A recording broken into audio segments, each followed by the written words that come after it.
क्या बात लव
खतरनाक भारी एकदम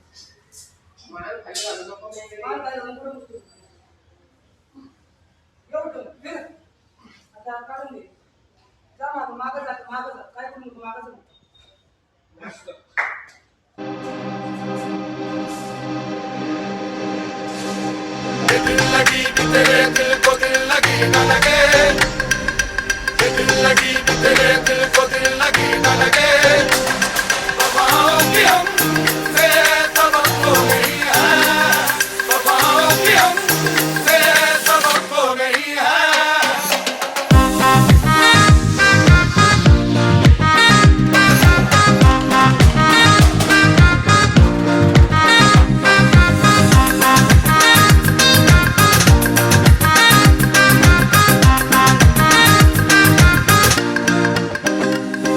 दिल लगी कि तेरे दिल को दिल लगी न लगे, दिल लगी कि तेरे दिल को दिल लगी न लगे, वफाओं की हमसे सबक हो गई है, वफाओं की हमसे सबक हो गई है।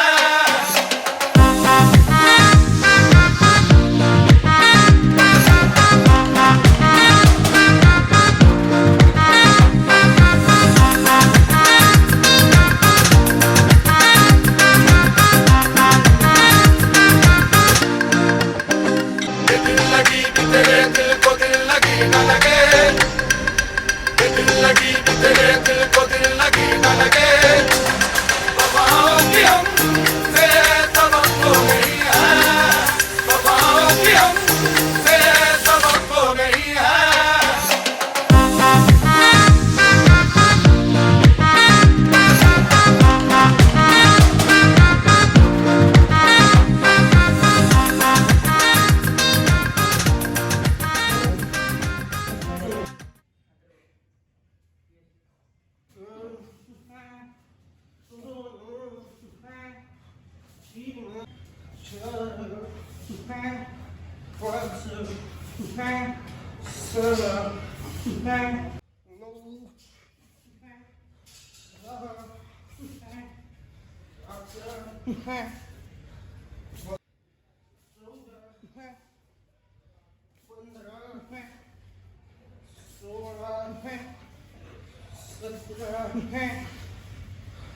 एकोणीस 20.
नमस्ते दोस्तों, आज हम मौजूद हैं पुणे के कोथरूड गांव के एक बहुत ही ट्रेडिशनल अखाड़ा में। ये जो अखाड़ा है, ये जो तालीम है, ये पिछले शताब्दी से है।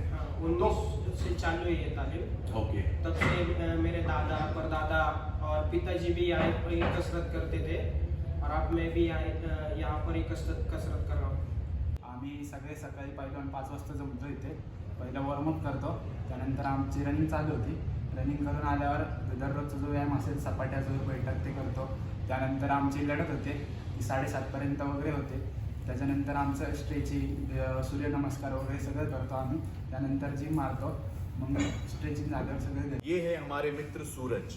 सूरज ने जो मेहनत की है वो किस तरह से रंग लाई है वो तो हम देख ही पा रहे हैं। आपने इतनी अच्छी बॉडी बनाई है, इसके पीछे आपका खुराक क्या होता है? सकाळी आम्ही 7:30 वाजता आमची प्रॅक्टिस झाली की सकाळी आमची पहिली थंडाई असते, थंडाईनंतर आमचा तुपातला नाश्ता असतो, मग तो काही असतो।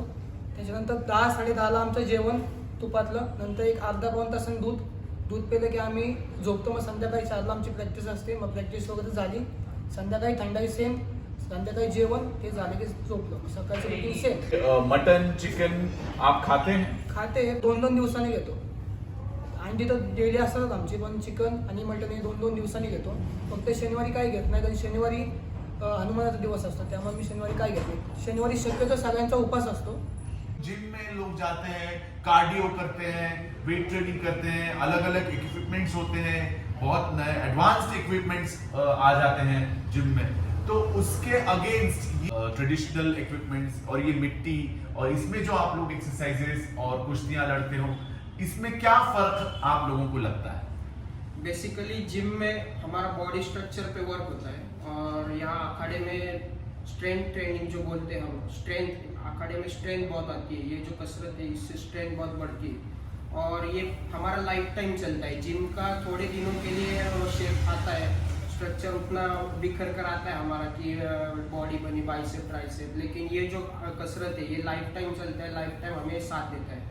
इससे कोर पावर बढ़ती है, जिसको हम गट्स बोलते हैं ना, वो बढ़ती है, पूरे शरीर की ताकत बढ़ती है। और शायद इसीलिए छत्रपति शिवाजी महाराज और पेशवा और हमारे पुराने सब किंग्स, इनके जो सैन्य के लोग थे, आर्मी के लोग थे, वो इसी शेड्यूल को फॉलो करते हुए उन्होंने बड़ी बड़ी लड़ाइयां जीती हैं, बड़े बड़े संग्राम किए हैं, चाहे वो मुगलों के खिलाफ हो, चाहे वो ब्रिटिशों के खिलाफ हो। लेकिन हम लोगों ने इसी मिट्टी से जो एक्सरसाइजेस की हैं, इसी खुराक से जो ताकत पाई है, उसी से हमने दुश्मनों को हमारे भारत देश के पार करा दिया है। कुछ लोग ऐसे भी हैं जो यहाँ 24 घंटे रहते हैं, सुबह शाम दोपहर को भी एक्सरसाइजेस करते हैं, रात की नींद भी उतनी ही जरूरी है, इसलिए यहाँ रहते हैं और दुनिया से एक तरह का आइसोलेशन उनका हो जाता है और ये एक जीवन शैली है। हम यहाँ पे रहते हैं क्योंकि हमारा जो पहले कसरत होता है वो कसरत होने के बाद कुछ स्ट्रेंथ रहता ही नहीं है बॉडी में। इसकी वजह से कसरत के बाद मेन जो पार्ट रहता है वो रहता है नींद और डाइट। डाइट और नींद वो घर पर जाके ऐसे जो बोलते हैं कि हो जाएगा वो नहीं होता पूरी तरीके से। इसकी वजह से अखाड़े पे रहते हैं, यहाँ पर ही सब डाइट खाना पीना और हमारा रहना भी यहाँ पर ही होता है। और जो सोशल मीडिया वगैरह जो रहता है वो उन चीज़ों से हम थोड़ा वंचित रह के यहाँ पे ये प्रैक्टिस करते हैं। अगर आप उस जीवन शैली को अपनाते हो तो बाहर की दुनिया का जो शेड्यूल है, बाहर की दुनिया का जो खाना रहना, दोस्तों के साथ टाइम पास करना, ये सब चीजों से ये लोग अपने आप को काट लेते हैं और तब जाके ये इतना अच्छा रिजल्ट पा जाते हैं। और आपने देखा होगा कि कई सारे कुश्तीवीरों को मेडल्स मिले हुए हैं, चाहे वो ट्रेडिशनल कुश्ती में हो चाहे वो वेस्टर्न में हो। ये चीजें हासिल करना कोई आसान काम नहीं है। कई सारे बॉडी बिल्डर्स ऐसा करते हैं कि बॉडी बनाने के लिए अलग अलग ड्रग्स लेते हैं, स्टेरॉइड्स लेते हैं, टैबलेट्स लेते हैं और उनका रिजल्ट उनको मिलता है, हम देख भी पाते हैं, जैसे कई सारे फिल्म स्टार्स हैं।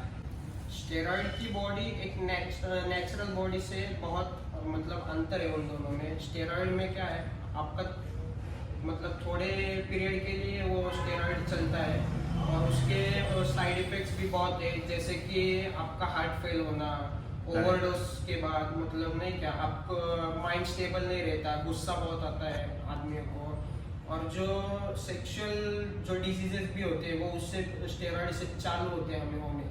और ये नेचुरल में आपका पूरा सर्वांगीण विकास होता है नेचुरल ये कसरत में।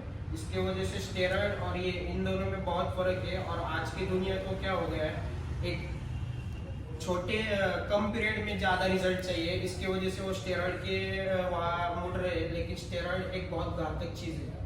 और सुना है बाल भी झड़ते हैं, सब बाल भी झड़ते हैं, आप शॉर्ट टेम्पर हो जाते हैं स्टेरॉइड की वजह से, आपका मतलब सोशल और फैमिली लाइफ भी डिस्टर्ब हो जाता है। हमने कई सारे सोशल मीडिया पे केसेस देखे हैं, न्यूज़ में देखे हैं कि एक बहुत एक्टिव बंदा, चाहे वो एक्टर हो, स्पोर्ट्समैन हो, कोई भी हो, इतना अच्छा हेल्दी दिखता है लेकिन उसको हार्ट अटैक आके वो गुजर गया। तो शायद उसकी वजह कहीं ना कहीं ये चीज़ें और लाइफस्टाइल भी होती है। पुराने ज़माने में तो कोई स्टेरॉइड्स या वे प्रोटीन या टैबलेट्स वगैरह नहीं होती थी, तो फिर वो लोग कुछ एक्स्ट्रा सप्लीमेंट्स वो क्या होते थे? पहले ज़माने में लोग पूरा मतलब शुद्ध खाना खाते थे, मतलब ग्रीन वेजिटेबल्स हो गए, ड्राई फ्रूट्स, और जैसे कि आयुर्वेदिक में अश्वगंधा, शतावरी, सफ़ेद मुसुरी एंड और मतलब जो आयुर्वेदा के आते थे प्रोडक्ट्स वो खाते थे। और दूध, वे प्रोटीन की जगह दूध पीते थे, उससे प्रोटीन हासिल करते थे। और बीन्स वगैरह वो सब नेचुरल होता था पहले। और नॉन वेज। इस अखाड़े में जब आया तो मैंने लाइफ में पहली बार ये जो अखाड़े की मिट्टी है उसमें मैंने कदम रखा। ये बहुत ही पवित्र है, खुशबूदार है। तो मुझे कहा गया थे कि आप पैर अपने धो के इसमें उतर जाइए। और यहाँ बैठने के बाद मुझे महसूस हुआ ये मिट्टी का टच कुछ अलग ही है, मतलब ये चुभता नहीं है और खुशबूदार है। और मैंने इनसे पूछा तो मुझे ये पता लगा कि जैसे इनके शरीर का खुराक होता है वैसे मिट्टी का भी खुराक होता है। मिट्टी में हम दही, ताक, छाछ रहता है अपना, वो दूध डालते, हल्दी से एंटीबैक्टीरियल एजेंट्स मिट्टी में आते हैं, उससे कुछ हमारी स्किन को इन्फेक्शन वगैरह नहीं होता। जो काव रहती है, काव डालते हैं। और कड़ू नीम की पत्तियाँ वो डालते हैं, उसकी वजह से इन्फेक्शंस वगैरह नहीं होते। और मतलब ये अखाड़े को मिट्टी को एक ये मिल जाता है, टेक्सचर आता है उससे। ये किसकी मूर्ति है? हे एक कोळी बाबा आहे। हे जेव्हा तालीम सुरू झाली होती ना तेव्हापासून हे ते खूप जुने वस्ताद आहे, तिकडचे पहिले वस्ताद बोलू शकतो तुम्ही। आणि हे चंद्र वगैरे सूर्य नाहीये तर एक दगड आहे एवढा मोठा, ते अजूनही बाहेर आहे। करेक्ट, बाहेर आहे तो एका हातात उचलायचे ते। आता आम्ही पहिलं लोक आम्ही 14 जणांनी जरी उचलायचा प्रयत्न केला ना आम्हाला उचलता नाही आलं, तर खूप कष्ट करायला लागले। तो दगड आजही बाहेर आहे।